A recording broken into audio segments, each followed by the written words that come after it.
Japan has just unveiled a weapon straight out of science fiction, a railgun that fires metallic projectiles at impossible speeds. When it fired for the first time, even China's advanced laser systems were caught off guard. This single test shifted the military balance in Asia and sent shockwaves through every defense agency on the planet. Join us and let's find out all about this new weapon from Japan. Let's go! Number 10. The American Dream that died on paper. Back in the early 2000s, the Pentagon was obsessed with something crazy. They wanted a gun that would make missiles look like toys from the Stone Age.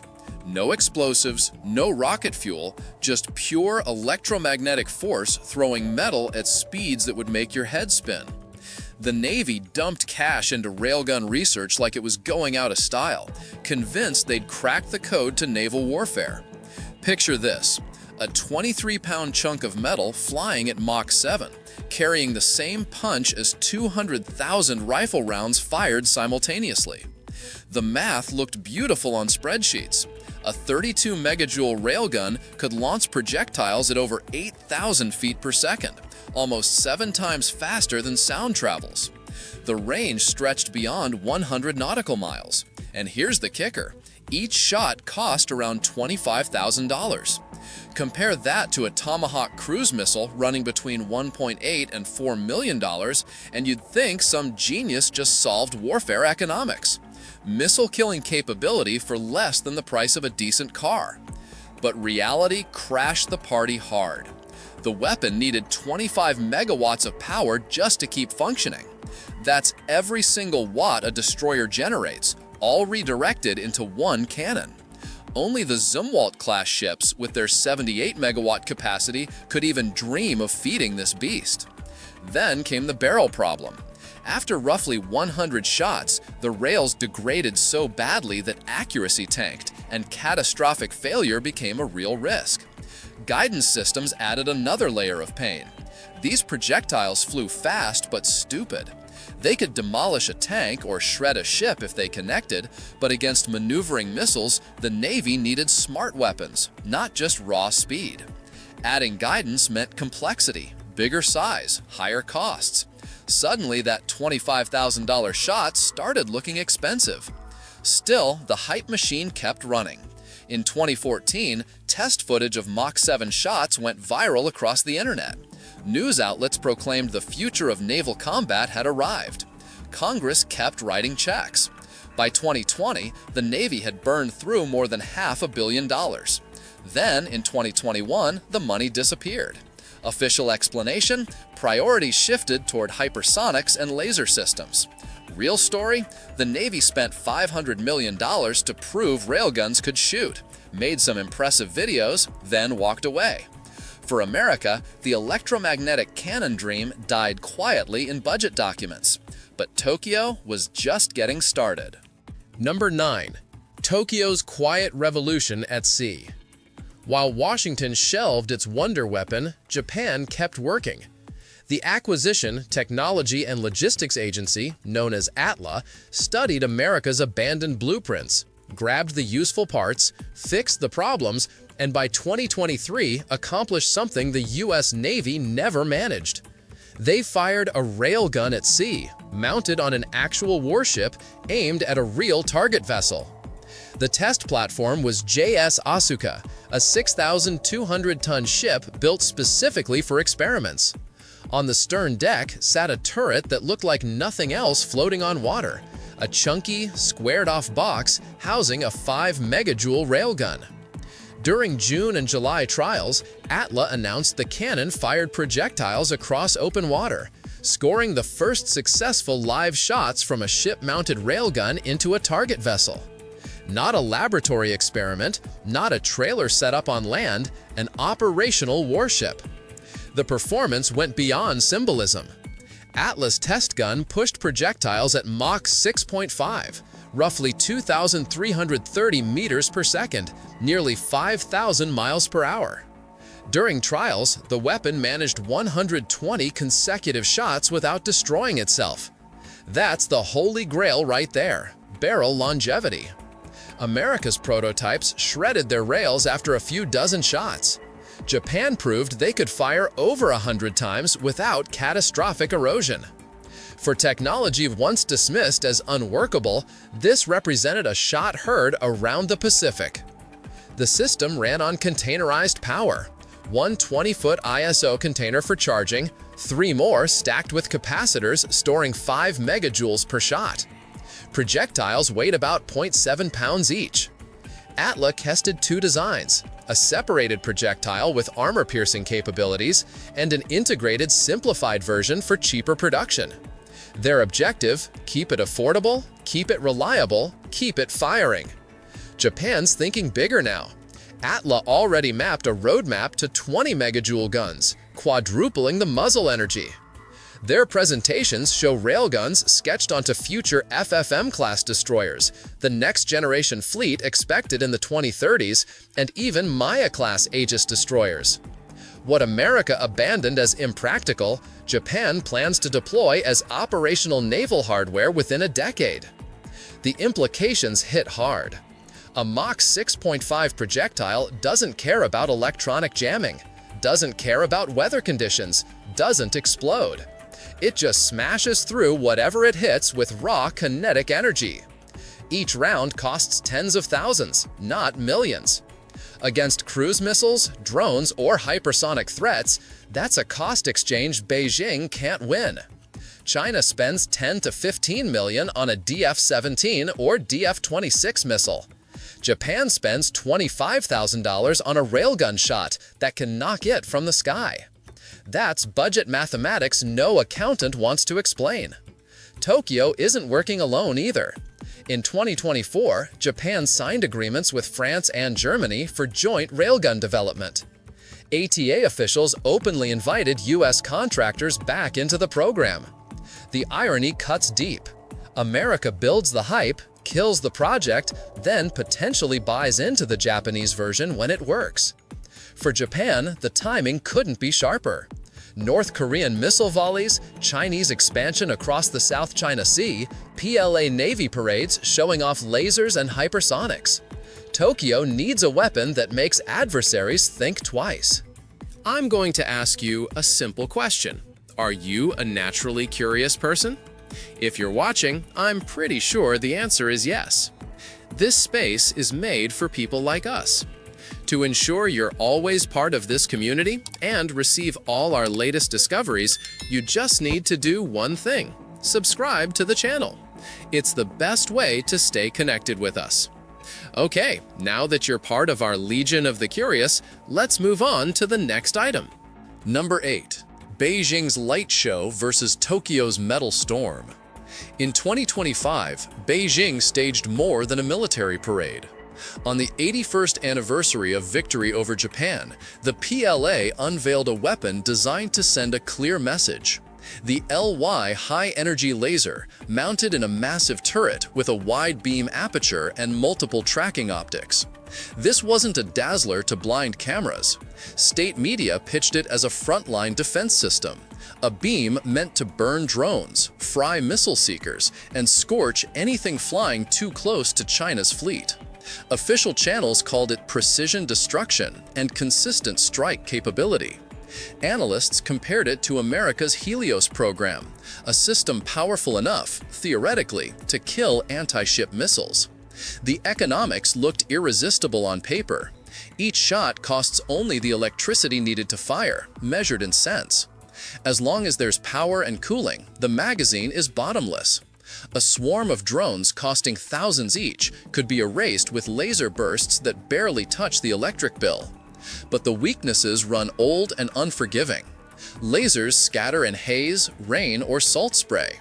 Atmospheric particles drain power with every kilometer traveled. At sea, optics corrode under saltwater exposure. Sustained dwell times, the few seconds required to melt through a supersonic missile, become fragile when your beam wobbles in turbulence. Even the U.S. Navy, after a decade of Helios trials, admits ruggedizing sea lasers for combat has been brutal. And while Beijing paraded the LY-1 in a road mobile version 2, the challenge remains the same: Dust, humidity, and weather don't respond to propaganda. China wants the world to see a weapon with infinite magazine depth.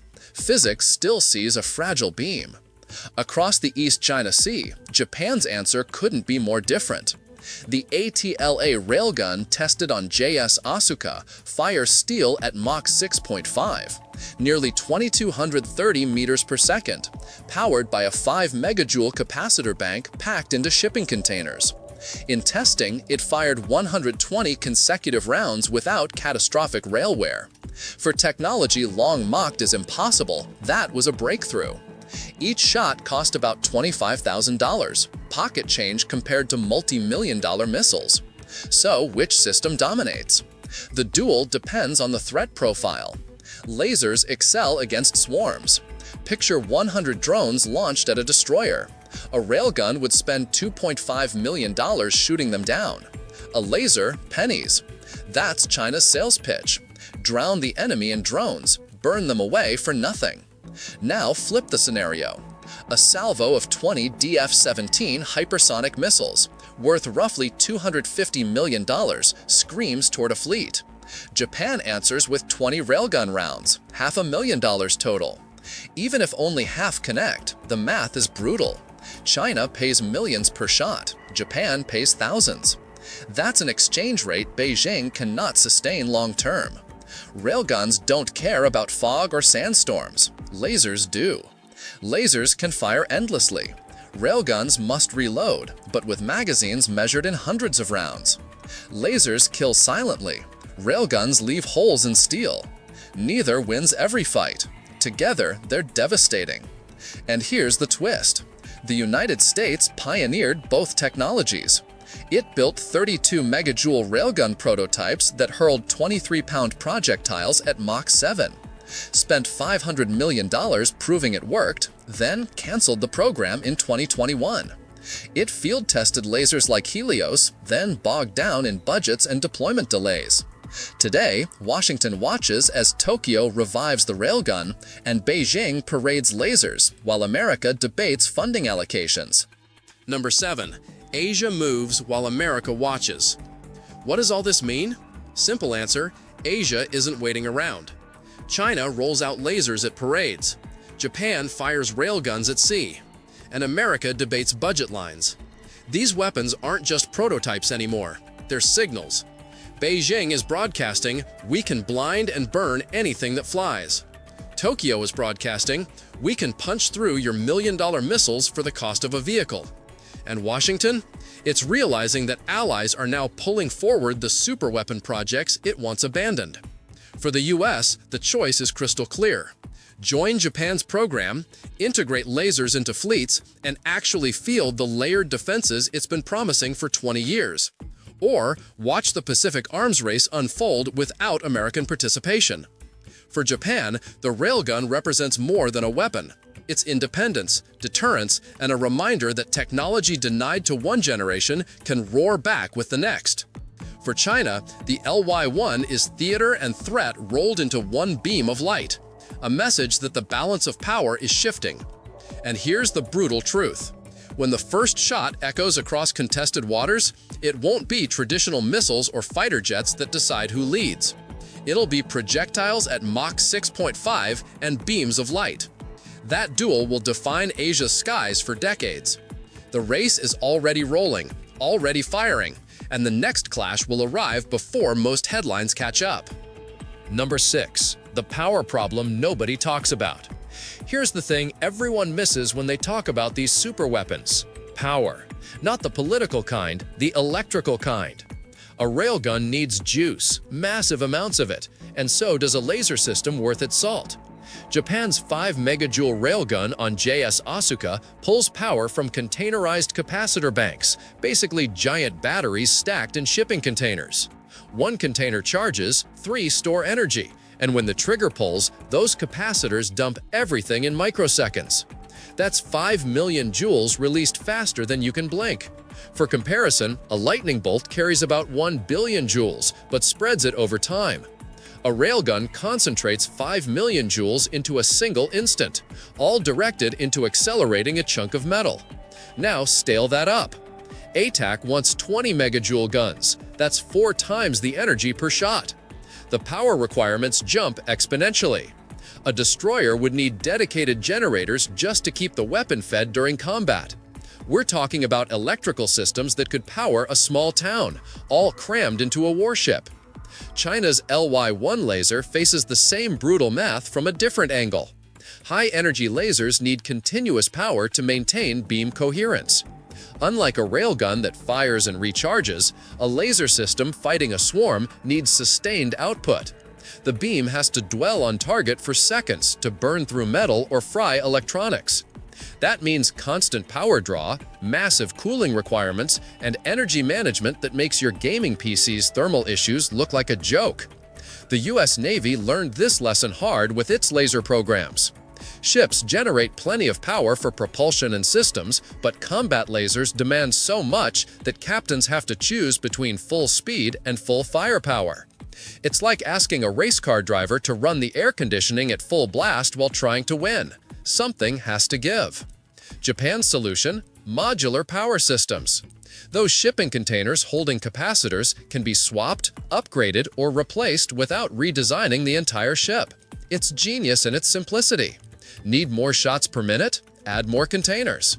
Need bigger punch? Upgrade the capacitors. The whole system scales without gutting the vessel. China's approach remains unclear. The LY-1 shown at parades sits on trucks, which means portable generators or connection to shore power for demonstrations. But mounted on a warship mid-ocean, the power budget becomes a nightmare.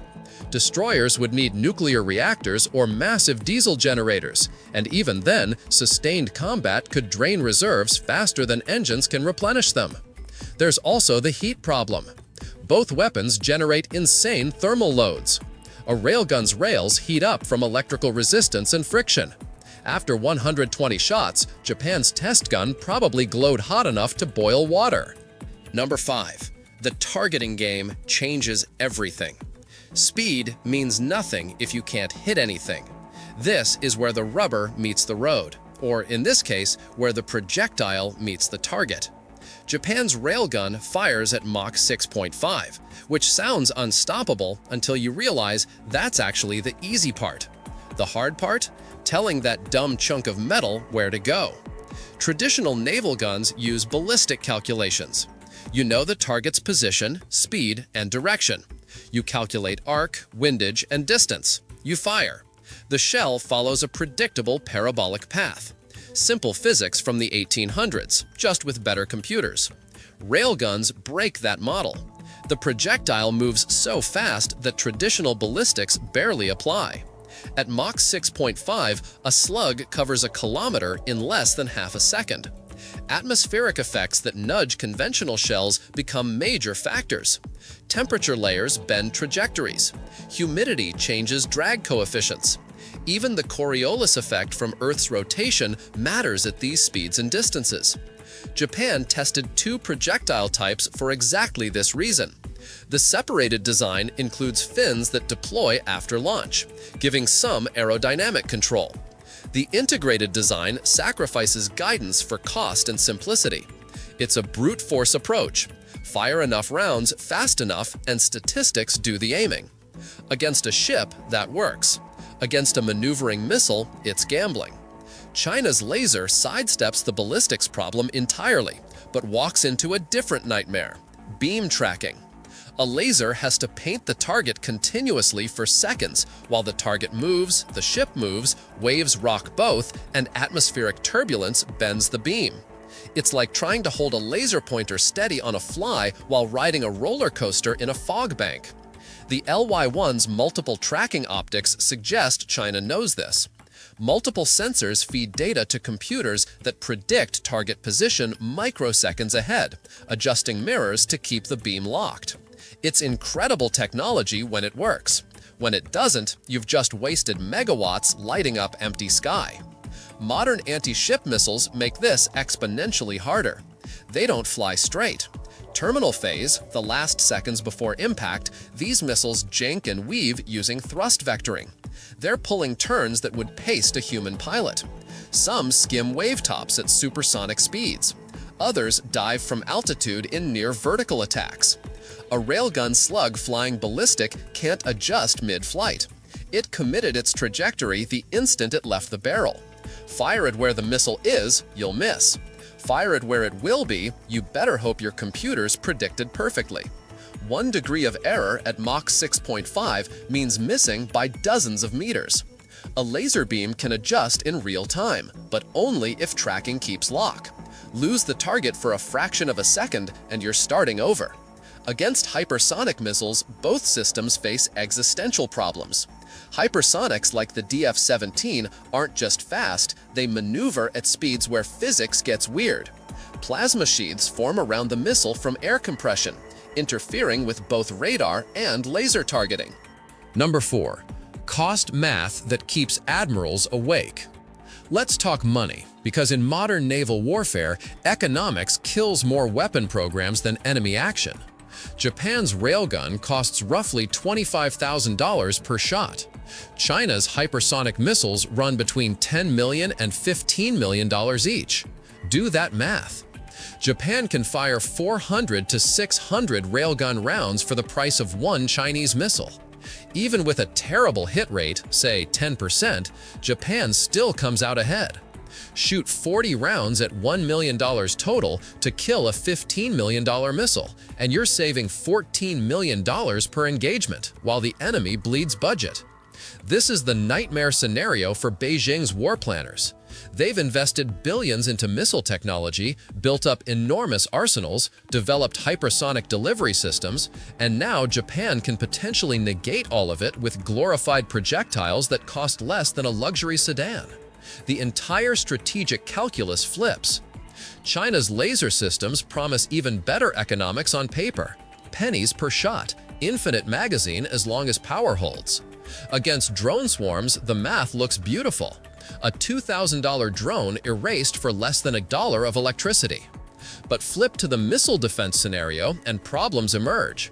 Each laser engagement requires sustained beam time, multiple seconds of continuous power draw and cooling cycle. That limits engagement rate. You might kill cheap, but slowly. Against a saturation attack with dozens of missiles incoming simultaneously, a single laser can only prosecute so many targets before the math fails. You need multiple laser systems, which means multiple ships, which means the cost advantage erodes. The U.S. Navy's experience with SM-3 and SM-6 interceptors provides context. These missiles cost between $3 million and $4.3 million each. America's been shooting them at Houthi drones worth maybe $20,000. The economics are insane. Railguns and lasers emerged from this cost crisis. The Pentagon looked at the bill for Yemen operations and realized conventional missile defense was financially unsustainable. But here's where it gets interesting. Japan isn't replacing missiles with railguns. They're adding railguns to ships that already carry missiles. It's layered defense. Cheap railgun rounds for most threats, expensive missiles held in reserve for the hardest targets. That's smart economics. You don't waste million-dollar interceptors on drones when a $25,000 slug does the job. China faces the opposite problem. They're the attacker in most scenarios. They need offensive weapons that can penetrate Japanese and American defenses. Every DF-17 missile costs a fortune to build and maintain. Losing them to cheap railgun fire means China has to fire more missiles per target, which multiplies costs faster than Beijing can print yuan. There's also the industrial base question. Japan can manufacture railgun projectiles in bulk. They're essentially sophisticated metal slugs, complex but mass-producible. China's hypersonic missiles require precision manufacturing, exotic materials, and quality control that limits production rates. In a sustained conflict, Japan could potentially outproduce China in defensive munitions while spending less money doing it. The laser economics work different. Once you've built the system, operating costs drop to nearly nothing. But building advanced laser systems at scale? Expensive. Really expensive. The optics alone require precision manufacturing. Number 3. The barrel life problem Japan actually solved. Let me explain why Japan's 100-shot test was such a massive deal. Railguns destroy themselves. Not might destroy, not could destroy, actively tear themselves apart every time they fire. Here's why. Inside a railgun, two parallel rails carry enormous electrical current. When you drop a conductive projectile between those rails, current flows through it, creating a magnetic field. That field interacts with the current in the rails, generating a force that accelerates the projectile. Simple physics, violent execution. The problem shows up immediately. When you're pumping enough current to generate Mach 6.5 velocities, the rails experience forces that would make a blacksmith weep. We're talking about electromagnetic pressures measured in tons per square inch, all concentrated on metal surfaces, while electrical arcs, hot enough to vaporize steel, dance between the rails and projectile. Every shot erodes the rails a little bit. The metal surface melts microscopically. Tiny pits form where arcs concentrated. The rail surface roughens, which increases friction and electrical resistance for the next shot, which causes more heating and more damage. It's a death spiral. America's prototypes lasted maybe 20 to 30 shots before accuracy degraded noticeably. At 50 shots, rails needed replacement. Keep firing beyond that, and catastrophic failure became likely. The entire rail assembly might crack, warp, or even explode from the accumulated stress. That made railguns operationally worthless. A naval gun needs to fire hundreds or thousands of rounds during its service life. A weapon that needs complete rebuilding after a few dozen shots isn't a weapon, it's an expensive science experiment. Japan changed something fundamental. The exact details remain classified, but open-source reporting suggests several innovations. Better rail materials, possibly carbon composite metal hybrids that handle both electrical and thermal stress better than pure metals. Improved projectile design that reduces friction and arcing during acceleration. And smarter firing sequences that allow cooling between shots without sacrificing rate of fire. The result? 120 consecutive shots without catastrophic failure. That's not just incremental improvement, that's a different category of engineering. It means a railgun could realistically engage dozens of targets in a single battle without needing dockyard repairs afterward. There's still wear, obviously. After 100 shots, those rails weren't factory fresh. But they were intact, functional, and probably good for another 100 rounds with maintenance. That crosses the threshold from laboratory curiosity to viable weapon system. Compare that to China's laser, which faces a different but equally nasty durability problem. Lasers don't have moving parts destroying themselves, but they have optics. The mirrors and lenses that focus and direct the beam must remain pristine to maintain effectiveness. Number 3. The barrel life problem Japan actually solved. Let me explain why Japan's 100-shot test was such a massive deal. Railguns destroy themselves. Not might destroy, not could destroy, actively tear themselves apart every time they fire. Here's why. Inside a railgun, two parallel rails carry enormous electrical current. When you drop a conductive projectile between those rails, current flows through it, creating a magnetic field. That field interacts with the current in the rails, generating a force that accelerates the projectile. Simple physics, violent execution. The problem shows up immediately. When you're pumping enough current to generate Mach 6.5 velocities, the rails experience forces that would make a blacksmith weep. We're talking about electromagnetic pressures measured in tons per square inch, all concentrated on metal surfaces, while electrical arcs, hot enough to vaporize steel, dance between the rails and projectile.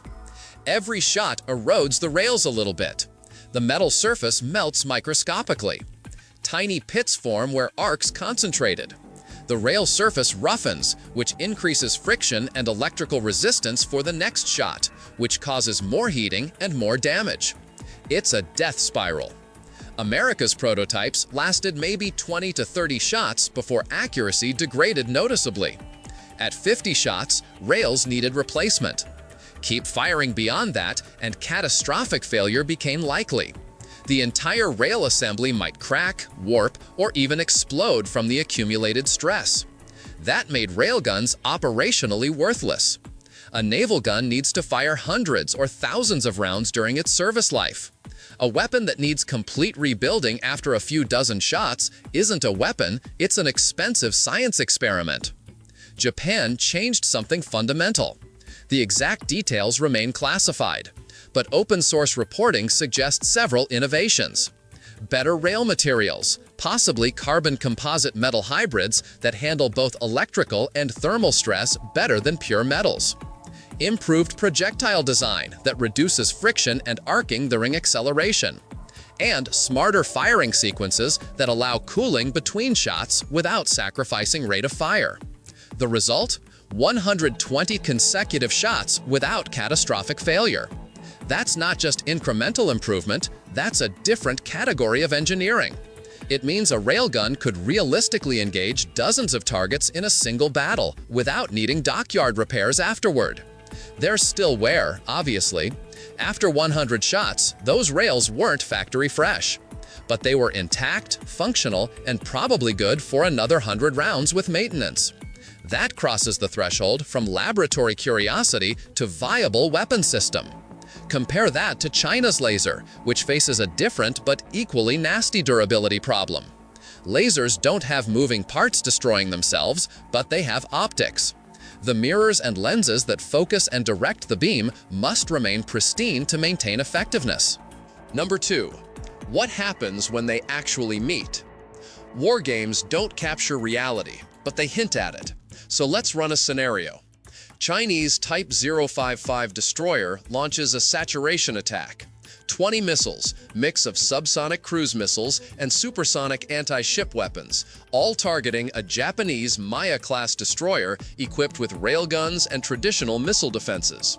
The Maya detects launches at maximum radar range, roughly 400 kilometers.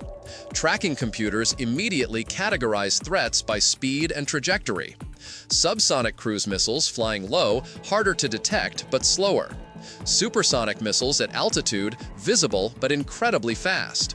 The engagement begins at 100 kilometers. Traditional SM-2 missiles launch first, targeting the supersonic threats. These are the immediate danger, time to impact measured in minutes. The SM-2s cost $2.5 million each. The destroyer fires 6, spending $15 million in seconds. Meanwhile, railguns track the subsonic cruise missiles. These are flying at Mach 0.8, giving more reaction time. At 50 kilometers, the railgun opens up. Mach 6.5 projectiles cross that distance in under 12 seconds. The fire control computer isn't aiming for direct hits on maneuvering targets at range. Instead, it's creating a wall of metal in the missile's projected path. 3 rounds per target, staggered timing to bracket the missile's possible positions. That's 18 rounds total against 6 subsonic missiles. Cost, $450,000. The supersonic missiles closer now. SM-2s intercept 4, 2 break through. At 20 kilometers, the destroyer's close-in weapon systems activate. Phalanx guns throw walls of 20mm rounds. One missile dies in a cloud of tungsten. The last missile screams through. Final defense, railgun in direct fire mode. The projectile and missile meet at combined closure rate exceeding Mach 10. The missile disintegrates.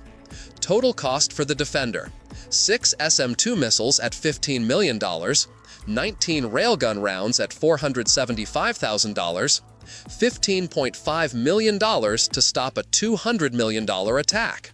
The attacker loses. Now flip it. Same scenario, but the defender relies purely on traditional missiles, no railguns. Against 20 incoming missiles, the Maya might fire 40 interceptors to ensure kills. That's $100 million in defensive missiles to stop a $200 million attack. The economics barely work, and only if every interceptor performs perfectly. Add a Chinese destroyer with LY-1 lasers defending against a drone swarm. 100 cheap drones, $200,000 total cost. Launched as a distraction before the real missile attack. Traditional defenses struggle. Missiles waste themselves on drone targets. The laser engages continuously, burning drones from the sky. Each kill costs pennies in electricity. The laser system shines here. In 90 seconds, it could theoretically kill dozens of drones, limited only by targeting speed and cooling. But now add Japanese F-35 fighters, launching standoff anti-ship missiles from 200 kilometers. The laser can't reach them. The missiles come in fast and high. China needs traditional missile defense, which means expensive interceptors. Still curious? Then don't stop now. The next mystery is already waiting for you. Just click the video on screen. I saved it just for you. See you there, curious one.